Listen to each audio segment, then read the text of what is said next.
2026లో జరిగిన ఒక అద్భుతమైన స్ఫూర్తిదాయకమైన సంఘటన ఆధారంగా ఈ కథను రూపొందించాను. ఇది కేవలం వార్త మాత్రమే కాదు, మనిషిలోని సంకల్ప బలాన్ని చాటి చెప్పే నిజమైన కథ. నిశ్శబ్దంలో విజయకేతనం. సాక్షి మాలిక్ గెలుపు.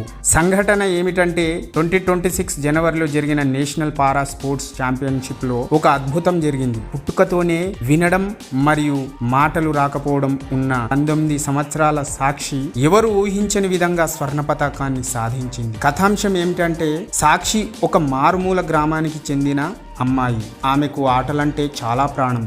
కానీ ఆమెలో ఉన్న లోపం వల్ల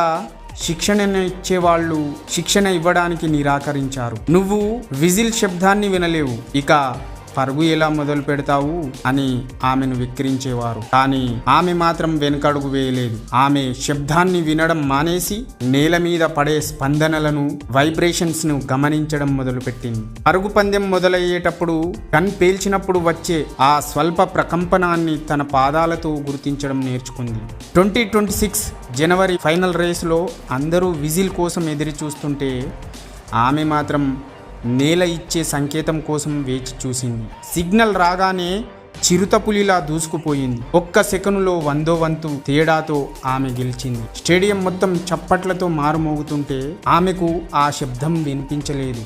కానీ అక్కడ ఉన్న వేల మంది కళ్ళల్లో తన విజయం తాలూకు వెలుగు కనిపించింది. ఆ వెలుగును చూసి ఆమె ఎంతో ఆనందం పొందింది. ఆమె చేసిన విధంగానే మనం చేసే పనులకు లోపాలు అడ్డం రావని ఆమె నిరూపించింది. లోకం నీ లోపాలను చూసి వెక్కిరిస్తున్నప్పుడు నువ్వు నీ బలహీనతనే నీ బలంగా మార్చుకో. నీకు ఒక దారి మూసుకుపోతే దేవుడు నీ కోసం మరొక కొత్త దారిని సిద్ధం చేస్తాడు. వినపడే శబ్దం కంటే నీ సంకల్పం చేసే శబ్దం చాలా శక్తివంతమైనది. ఈ యొక్క వీడియో నచ్చినట్లయితే లైక్ చేయండి, షేర్ చేయండి, తప్పకుండా కామెంట్ చేయండి.